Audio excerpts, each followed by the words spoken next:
Hello and welcome back to Panic in the Warp Core. My name is Chris. And my name is Chip. Tonight we're going to be discussing Enterprise, Season 1, Episode 6, entitled Terra Nova. This is Star Trek's take on phenomenon such as the Bermuda Triangle.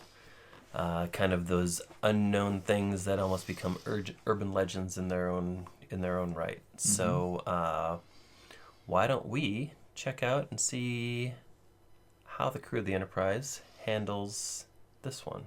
All right.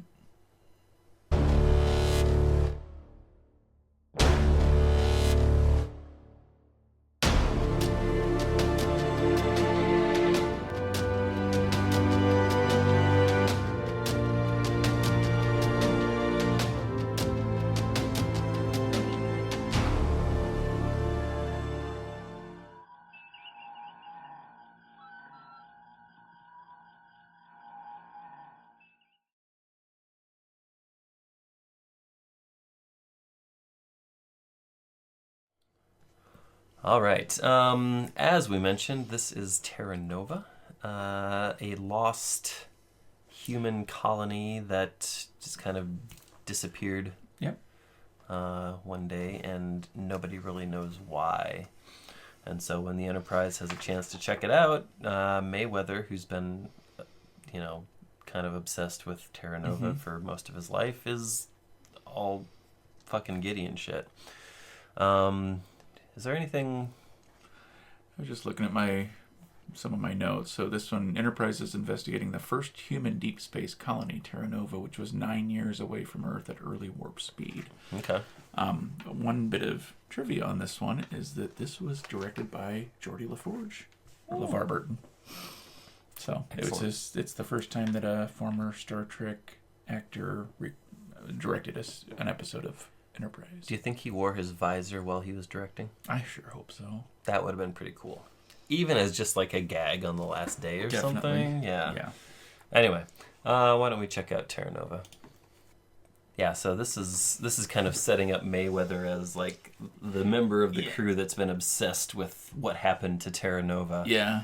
But it's kind of fun how they kind of take different characters and make them kind of a focal point of an episode. So, especially when you got an ensemble cast. And I feel like that's something that Star Trek Discovery kind of failed to do. Yeah. Like after like 4 or 5 seasons, like you still like some of the bridge crew you got to know, but largely a couple of them, yeah, but they were all like very side characters or just minimal. Right. There wasn't a lot of chance for like character development and to really flesh things out. And I appreciate that this series tries to do that. Yeah. Because we've had some Hoshi-centric episodes. We've had some Mayweather. We've dealt with Trip quite a bit. He's been able to show his range. Malcolm showed and we're here coming and there up, a few things. But he gets a bigger role later. He does. So. Yeah. And I really like that. And Phlox is just kind of that ever-present. He is. You learn little bits about him, it seems like, every episode.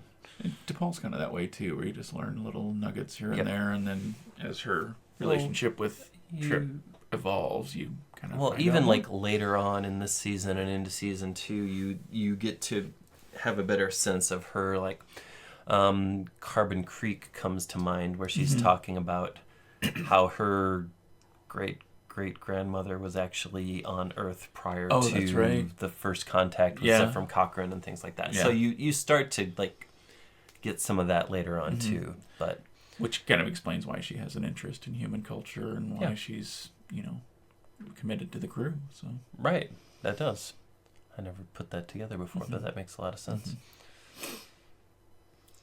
All right, I got faith in the heart of the heart. There's like Zephram Cochrane. Yep.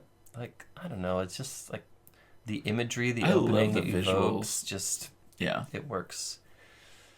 And we can disagree on how glorious Faith of the Heart is.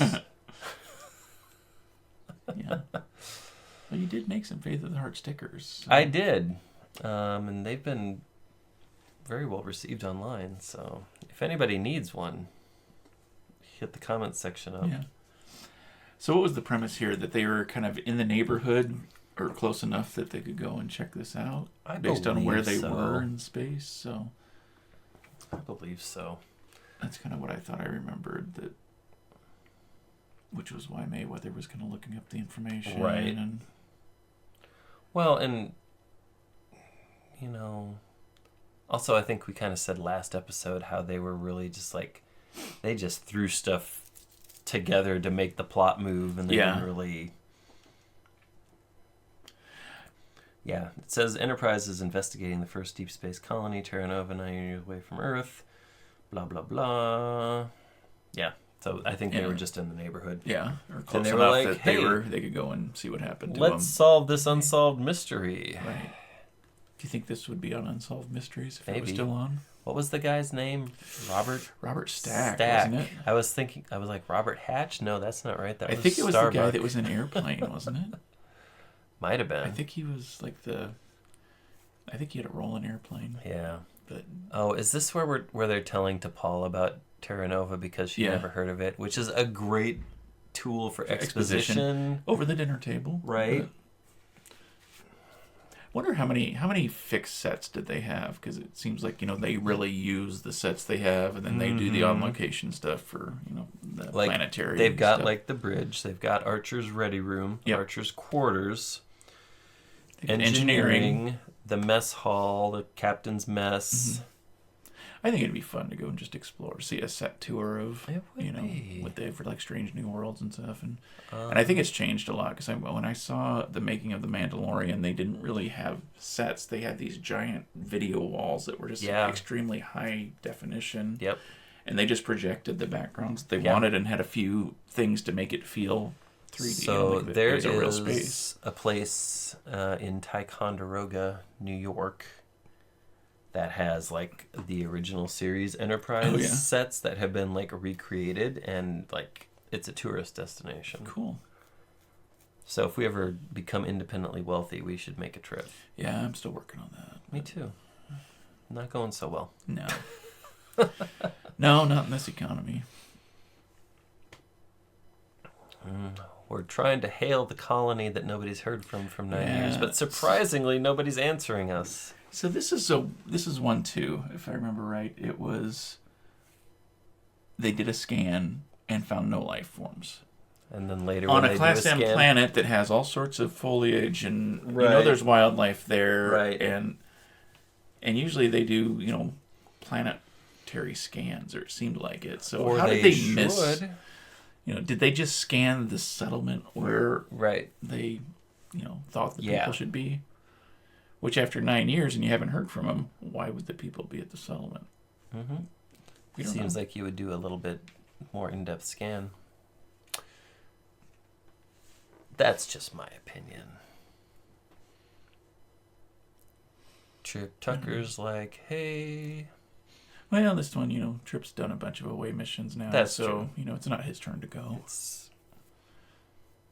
Got to leave the chief engineer on board. Right, and Mayweather gets to go because he's nerding out over this shit. And Malcolm gets to go. And Archer and T'Pol are just like the... Yeah, they're the mainstays. They're always kind of there. Yeah.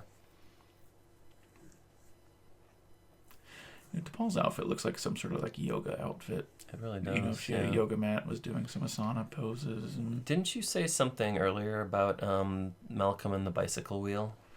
Yes, it was a callback to, I forget which episode in the original series. Yeah, when Archer and Reed enter the abandoned surface colony, Reed spins the wheels of an overturned bicycle, just like Dr. McCoy did on a desolate city in Miri, the episode from 1966. Yeah. So I think it's kind of fun when they do those little homages. And I like this too, that when Archer calls out, and I don't know if it was right here, but basically this was the bulkhead. The ship that they came in was designed to become their colony. That they it was modular enough that they were able to turn it into where they were going to live on the planet. So, well, I think that harkens back to like old world explorers that sailed across too, right? They would use the ships to basically build their shelters. Because they knew they weren't going back. Yeah. So, like you see like tracking motion, and then initially you're thinking back to that episode where they were like on the planet and they started like hallucinating, and you're like, are they hallucinating again? Oh no, there's actually somebody right because here. there were no life forms that they found. Right. But they only scanned possibly just this one little piece. And why is he just like chasing it? Because they don't have a prime directive yet. It's like, Malcolm, what are you doing? Yeah, this one, just like the last episode, had some points. And I'm just going to go follow them right into this dark cave. Isn't this where they just go right into the cave? Yeah, Archer goes like right in. He's just going right in. Yep. Yeah, to hell with, safety and protocol. Of course, there might not be any protocol for this since... I mean, he is right there with the chief tactical officer, so True. I mean, I guess there's that. Yeah. But... And I think... Oh, I was going to say Malcolm probably went in first, but no, he didn't. No, Archer's got to go in first, You're a leader of the ship, it's got to be the first one that could get killed. True. That seems logical. But that's a Jim Kirk move, Oh, totally, yeah. Yeah.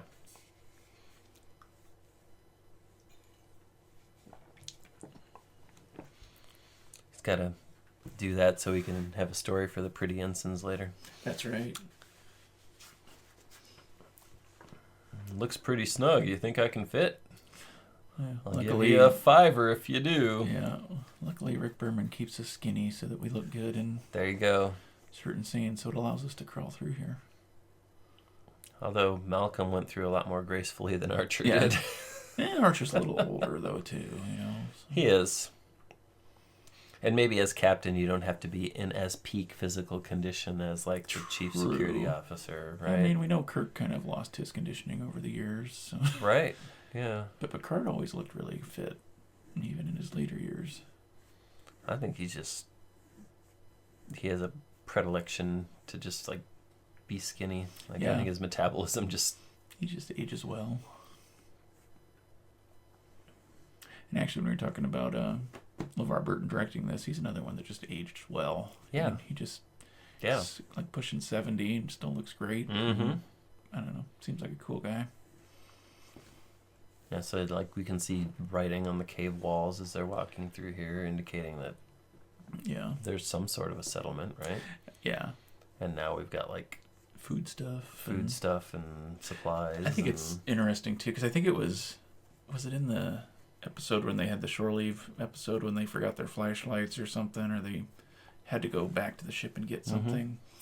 But it's like, I think about how technology influences shows. So 25 years ago we didn't have cell phones with all these cameras and scanning capabilities and recording capabilities and lights, and so, here they've got their phasers and got their flashlights, so it's almost like the old FBI people walking around, and like ET or whatever, when they've got their guns and lights out to explore. But shouldn't they be doing like the gun with like that's what they always used to do. Or why don't they have like the light mounted on their shoulder? Right. Or they could do like the minor lights. Yeah. Seems like it would make sense to have your hands free. Shoot first, ask questions later. So. Right. Seems like a great way to establish relations. Yeah. And this guy's they're got using like a projectile weaponry. Semi-automatic. Yeah. It's like an Uzi. This is where Malcolm gets shot, doesn't he? Yeah.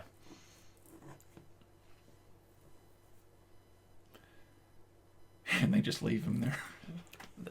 Yes, that's what kills me. T'Pol's like, seriously, you got in a firefight? What the hell? Couldn't keep it in your pants. I'm composing an email to the Vulcan consulate and Starfleet Command to suggest something to prevent you from being dumb. Exactly.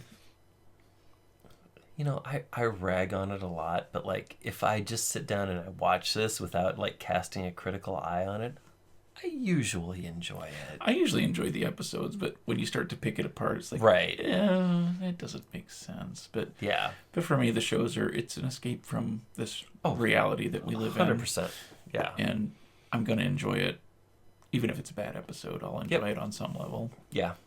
And this one isn't a good episode, but Again, I think the premise has promise. Oh yeah, it's a promising premise. Yeah, Is that what you're saying? That's what I'm saying. Yeah. And I don't think they completely botched the execution, but it still just didn't quite work. Yeah. Part of it's okay. We're gonna flee. We'll just leave Malcolm there and hope he's okay. Right. But I mean, I guess if you think about it, you're like, okay, well, like, what would you do in Archer's position? Like, because you don't have a human. I know they use the transporter for human transporting in one episode, but it's not meant for that yet. So it's not like you can. It's like, would you risk losing more of your landing party? But wouldn't you bring more security officers down and go after to try to rescue your crew member? True. Like, do you think you could hold out in the shuttle temporarily, or at least like hover above far enough where they couldn't get to you? Well, how many shuttlecraft did this one have? Was it 2 or 3? I think 2, maybe. So they could still bring down another contingent of people with phasers, which should, you could stun the Terra Novans or whatever we call them in this, but they're still humans. I think the Novans is what they're called. Yeah. Yeah. Actually, the names were all like shortened, so it was like I think Nadette was the woman, and her real name was Bernadette, and then Jameen was Benjamin, and then Akari was Zachary, and Ethan was Nathan. Yep. So. And here's where they're like, oh, well, now we can scan and we can see everybody. Now there's a lot of life forms down there that we didn't know about earlier. And now we have intricate scans of the cave systems, so we know exactly where they're at. And is this part... Because did they figure that they were human right away, or they didn't know right away, did they? I don't think so. I don't think they know until, like, Phlox examines... Yeah, because I thought it was, that one... Because she's got cancer or some sickness in her lungs, because I think he takes Phlox down because he knows Reed got shot. Yeah. But, like... I was going to make a point, but I think it's gone now. Sounds like a promising premise that you had there, but... It was, but we'll never know. Yeah. Phlox, pack your extra set of pajamas. We're going down to the surface. Phlox is probably like, well, do they have any food? What do they have to eat down there? Right? I'm sure he would, like, fit right in. Yeah. He does look and like he's in his PJs. it's just the captain and the doctor. Yeah. No security, even though they were in a firefight. Shot at last time. Oh, I'll put my arms up. That's the universal signal for don't shoot me. And Phlox is like, really? We're doing this? One on Terra Nova. So. Do as the Novans do? Oh, there they are. I mean, I get that their plan was to be taken captive, but how did they know they would be? Yeah. How did they know they would just be shot? They were very aggressive, and, they used the phasers on a couple of Novans, right? So why wouldn't they just... technically attacked first, didn't they? They kind of did, because the one jumped down, and was it Malcolm that shot him? Or I don't remember which one shot him, but somebody shot first. I don't know. Han shot first. Right.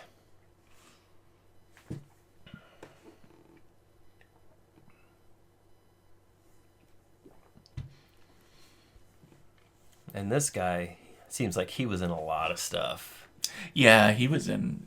I know he was in... I think he's been in other Star Trek stuff, too. But I know he was in Stargate and a bunch of other sci-fi properties. He's just kind of got a unique voice and look, so... And I know my brain initially went Paul Giamatti, but no, that's not it. It's... You can see that, though. I don't remember his name. Yeah. It's possible I don't even know his name. I did see it somewhere...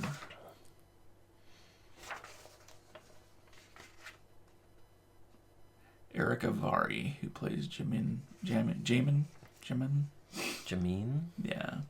So he previously played characters in other Star Trek episodes in Unification in 1991. That must have been Next Generation. Oh, yeah, that was the storyline with Spock. Yep. Yeah. Destiny in 1995. He's also well known for playing Kasuf on Stargate and SG-1. What character was he in Unification? It says Bajik. This guy. Huh. So, I don't know. Now I'm curious because that's one I watched a lot as a kid. Yeah, because that would have been What was his name? Eric Avari, Erick. Avari. Right there at the top.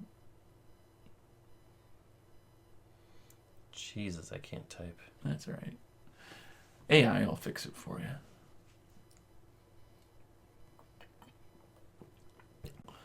All right. Jesus, I can't type. Did I just say that? I'm not going to comment on that. All right, so now Nadette's not feeling well. Oh, he was a Klingon. Oh, okay. That's why.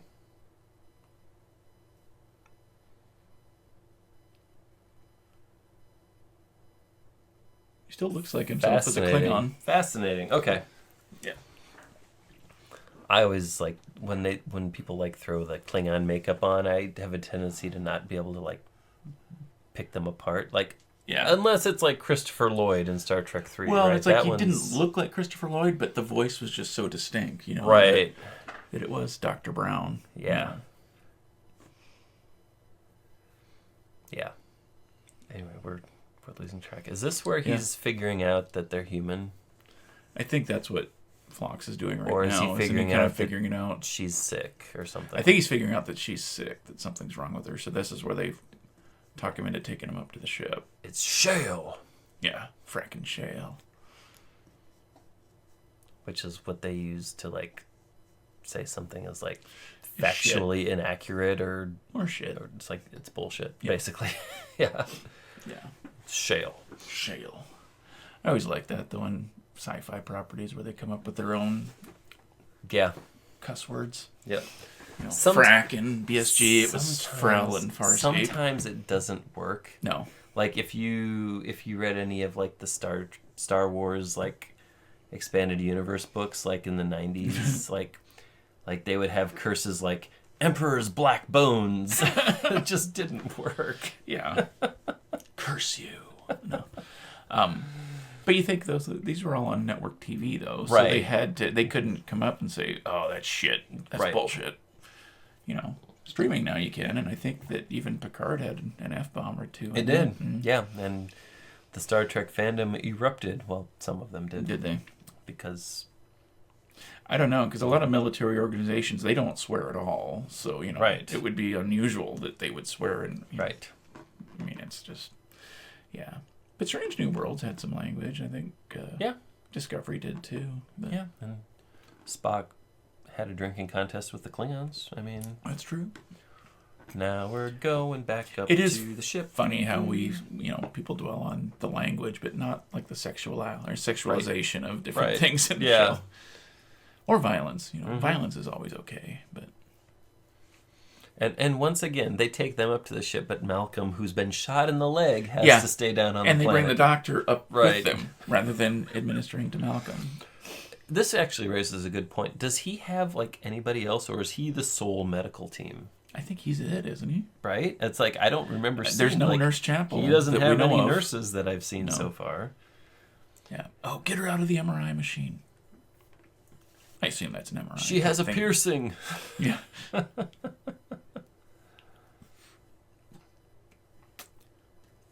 MRIs are freaky. I've never had one. If you're claustrophobic at all, I recommend having some Valium or something before you get scanned. Because they're loud, they're noisy, they're just cramped. Good to know.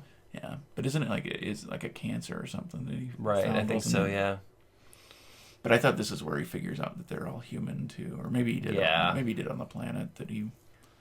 One of the two times he figures it out. Yeah.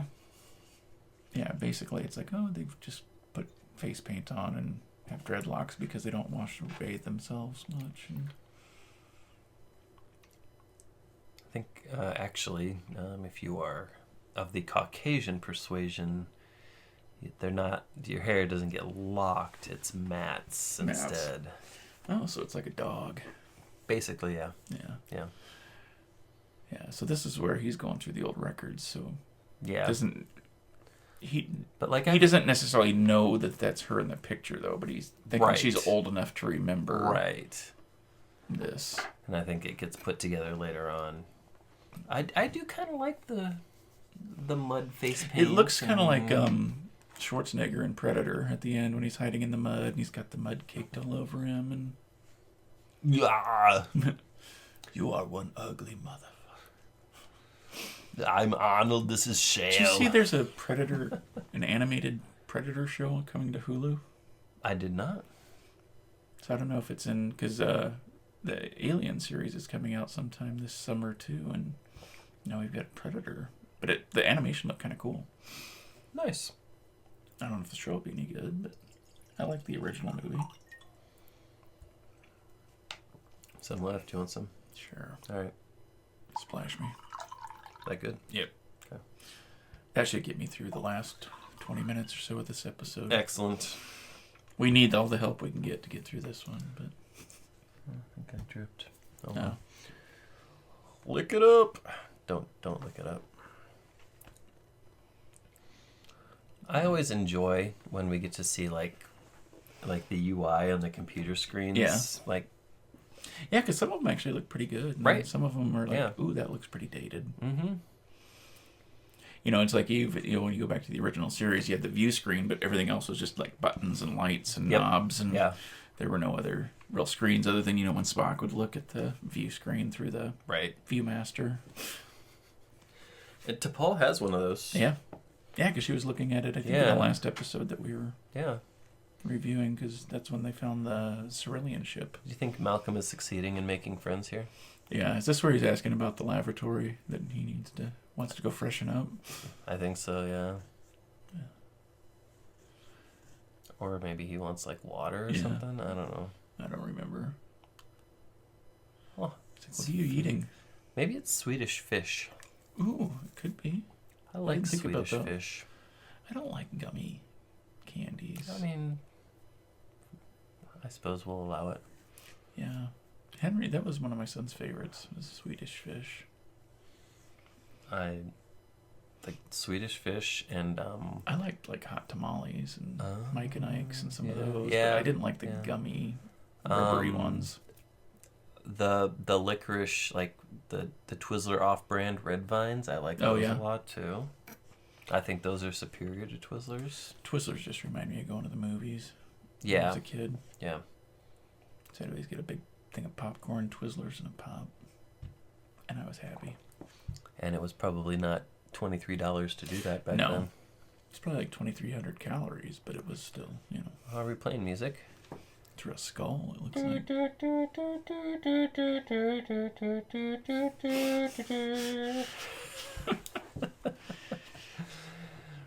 I'm pretty sure that's the song that elementary kids learn to play on the recorder. Yeah. I've got to be honest. I honestly don't remember what's happening with the musical number here, but no, I think Malcolm doesn't like it. No, Malcolm's a little creeped out, but God, looks like he's making out with that one. Maybe that's how the Ewoks call the stormtroopers. It's like the old conch shells and. Oh, is he back? Oh, he's back in his uncomfortable chair, isn't he? Oh, yeah. Oh, does Hoshi figure it out? I don't remember. I like the technology with like the I don't know if the memory cards. Chips or cards or whatever, but I mean they started that in the original series. They did. They've carried it all the way through because they still do it in Strange New Worlds. Yeah. And then obviously you've got a precursor here. Yeah. Ooh. Archer's pretty interested in whatever he's seeing now. Right? Yeah, you can see in his face. He's very serious.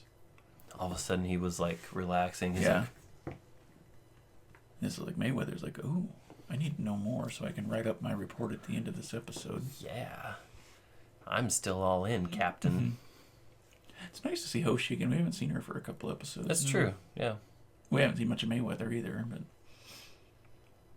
and one of the things that these series had going for them was there were 24 episodes in a season. Yeah. Now you've got what, 10, 8 to maybe. 12 tops.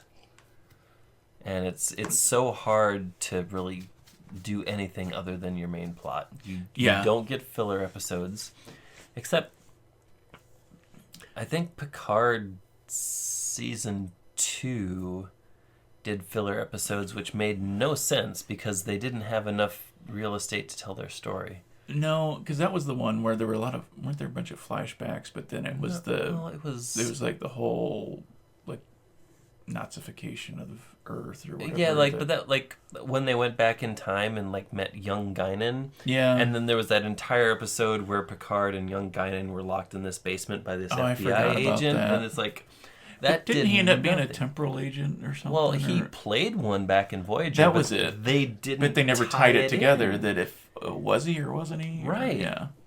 He was just an FBI agent, and that episode served no purpose. There was no reason for them to just be in a basement the whole time. Yeah. Sorry, that bothered me. That's okay. We'll get to that one eventually. In 7 years. Yeah. At the rate we're going, it might be. So. Yeah. But we're in this for the long haul. That's right. Well, I mean, we talked about wanting to rewatch these anyway, so might as well just watch them and have fun. Yeah. Yeah. So is this where he's trying to convince her of who she is? I think so, because we're trying to talk reason We've only got 15 minutes left. Yeah, so. But this is where I think he's trying to reason with her and say, you've got to remember, coming there or arriving there. And this is, I think, where they found out that the water supply is killing him. Yeah. Yeah. And isn't this where, when they did the scan, there's islands or continent somewhere away from where they're at that would be safe, that if we relocated you there. Well, I think... well, this is where, didn't Archer want to bring him back to Earth, didn't he? Yeah. And it's that wouldn't work. No. And that's where Paul's like, no, that's a dumb idea. Yeah, it's shale. That's a shale of an idea. Yeah, here's where the picture comes up. Yep. But yeah. It's that's you. You're the little girl. Mm-hmm. She looks completely unimpressed with him. Mm-hmm. Hey. Was he expecting to be oh, you're right. You got me. It is me. I've been hiding it all this time. Mm. But wasn't she supposed to be 4 or 5 or maybe it was between 5 and 10 or something in the picture? And yeah, assuming she's in her 70s or something now, because I think it was a 70-year difference in time. That something like that. Yeah. That the original colony was established 70 years ago. Nadette, this is shale. Yeah. They're trying to poison our minds. Yeah. Shale.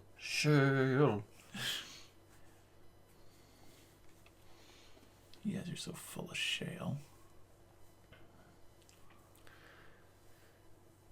You gotta think, probably, spreading mud on your face and, in your hair probably would make a lot of sense if you live underground, right? You'd think so, to be a way to stay cool and camouflaged and... Yeah. They just don't look like they smell very well. No. So, I mean, to be on the ship with them... Props to the costume department on this one. Yeah, I mean, there's elements of this episode that are good. The makeup's good. Yeah. The look and feel of, a colony that, was struggling to survive. And, they look like they've been struggling to get by. And... Well, and that part is solid. It's hey, here's this human colony that for whatever reason had to go underground. And, these kids had to learn how to survive underground. Yeah. And they don't remember being part of human society, coming to this colony, so on and so forth. This is all they've known. That part is super solid. And it's just some of the other elements of this episode detract from that. I think the one that bothers me the most is how they treat Malcolm. Yeah. That one is he's shot in the leg, but he'll be fine. And was it an asteroid that caused the problems? Maybe. That something caused the colony to struggle? I don't remember. Let me see if I got it in my notes. Fun fact, Chip and I actually recorded this episode 2 weeks ago, but we had some audio issues. And this is us re-recording that episode. So I feel like we're being more brutal. I think we are. So while being treated, T'Pol shows her records that the poison rain was actually caused by an asteroid strike that sent radioactive ore up into the atmosphere and not by any treachery by Earth. Because I remember there was a big distrust of they didn't want the Earth. Yep, they wouldn't communicate, and they didn't want more colonists to come, and Furthermore, the radiation stopped any distress calls from reaching Earth. So Archer explains that Novans and humans are actually the same species. Context is important, thank you. And the adults had eventually died of the radiation poisoning, but the younger children had built up an immunity to it. Which, can you build up an immunity to radiation? I don't think that seems plausible. Small doses? Maybe in Star Trek. Depends on the radiation. Yeah. Anyway. But they survived by fleeing underground. And then the radiation started to contaminate their underground water sources, resulting in Nadette's cancer. So. Son of a gun. Sorry, Nadette. Yeah, she's having a rough go. But at least she's got some sweet hair. That's right. Matt's. Yeah. Like, legit, like, it looks pretty cool. Well, it looks real. I mean, like she's been living underground for 70 years or Let's 50 take years. the shuttle pod down to the planet. I kind of like their shuttle pods. I do too. I like the lowering mechanism. I like the fact that like this gangway lowers down and you get in from up top. Like, yeah, that's cool. I like it. Definitely. It's a good design choice. Mm-hmm. Was Phlox able to treat her cancer? The cancer, yes. But the continuing contamination, no. That it would continue to cause problems. Right. Because I think in the course of treating the cancer, he was like, "Oh shoot, here's what else is going on." Yeah. Yeah. And here's Travis like, "We didn't do the bad things. We were trying." What? Yeah. And I like how he just gets his moment where he gets to like emotionally interject into the conversation, and Archer's just like cool with it. Yeah. Oh, then we've got to have the big rescue scene when one of the guys falls into the well or whatever. Yeah. So Archer's got to do his heroics to convinces them to relocate. When they find out Archer is no longer Shale. Yeah. You're no longer Captain Shale. So what's the opposite of shit? I don't know. Or shale. Limestone? Yeah. Maybe he's marble. Marble. Ooh, I like that, yeah.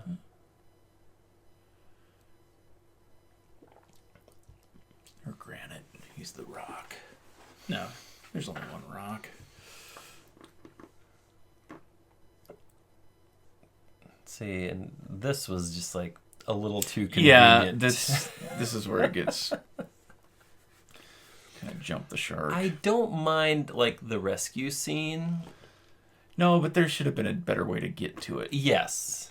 Rather than the ship we landed on this soft spot, this sinkhole that collapsed. Even though we landed there earlier, it was just fine.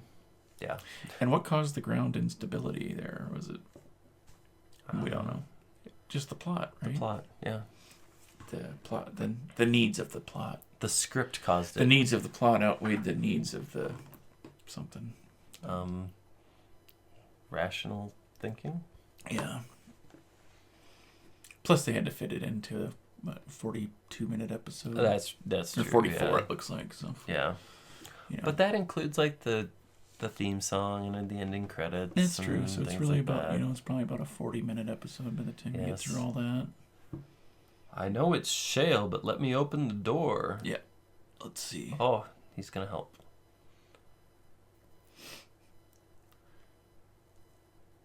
I think it would have been funny if they couldn't open that and they were just stuck. And I'm pretty sure T'Pol said because of how deep they were in the oars that they couldn't use the transporter, so they would have been stuck for a while. They could have like sung Kumbaya and become close, and then they wouldn't have needed the rescue scene.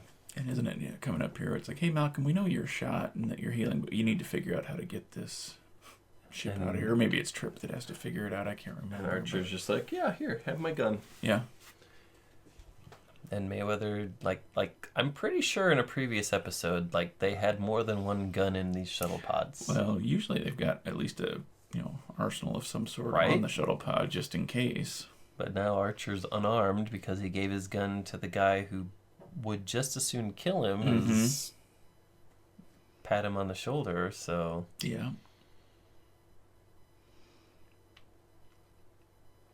ay. So how did this guy fall because of the ship, or was it just an accident, or just another plot device? I assume there was like some sort of an earthquake or something. Could when be, like a everything tremor. fell. Yeah. It was the shale. It probably was. Yeah, definitely not the marble. The real shale. Yeah. Yeah. The tectonic plates were adjusting. Mm-hmm. Archer's like, I can climb down there. I can do it. And if I get down there and rescue him, then I can convince everyone else to relocate to a safer place to live. One thing that I think we didn't mention was like back when T'Pol and Archer were talking about this, like she was like basically like, could use stun grenades. Just stun them all and like just move them. Move them. And like I don't think she was seriously considering that course of action. I think it was just a way for her to like make Archer realize that you're being stupid. Moving them to Earth would be colossally stupid. Yeah. Yeah, they would never fit. They would never adjust. They've got their way of life. Yep. It would be, so that was like oh, okay, well let's try and find a place on this planet that isn't contaminated and won't kill them. Yeah. And then, but there, Jameen decided to save Archer, so. Well, he kind of needs him to save his buddy who's drowning slowly. That's true. So. Who's trapped under a mutual trust. Well, he's trapped under a big tree that was somehow underground. Right. Isn't it a tree? It looks like a root structure. Of a tree. Maybe it's petrified. Maybe it's that could be. But it looks like some sort of root structure. Now we got to show off that Bacula strength. And also just think about like how like jumping into the water with full costume on and like how wet your boots would have to be. Yeah, well, it can't be stone because they wouldn't be able to move it as easily as they did. Yeah. So.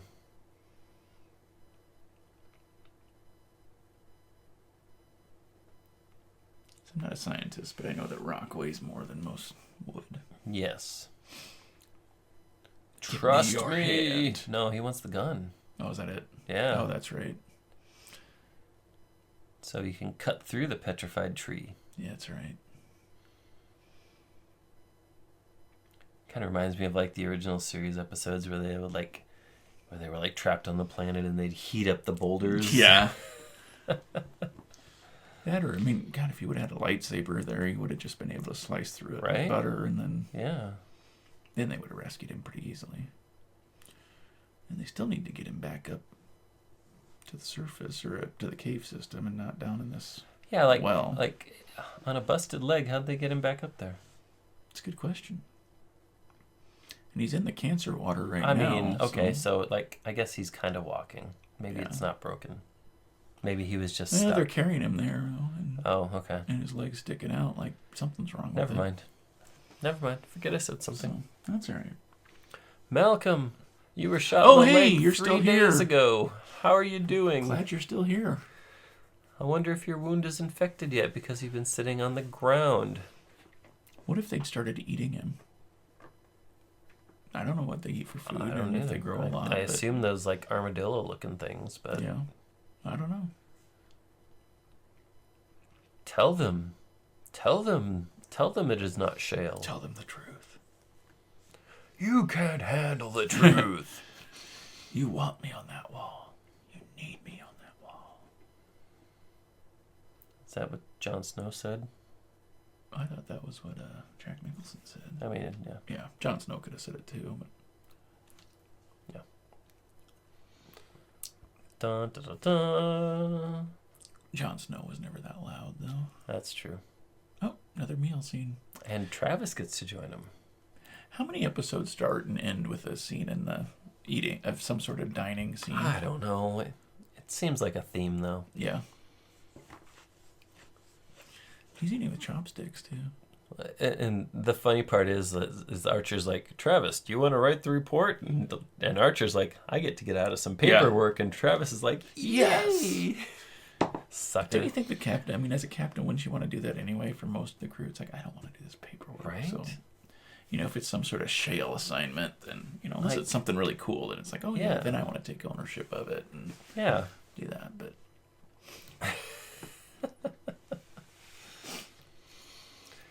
all right, Travis, I'll let you write the report this time. Yeah.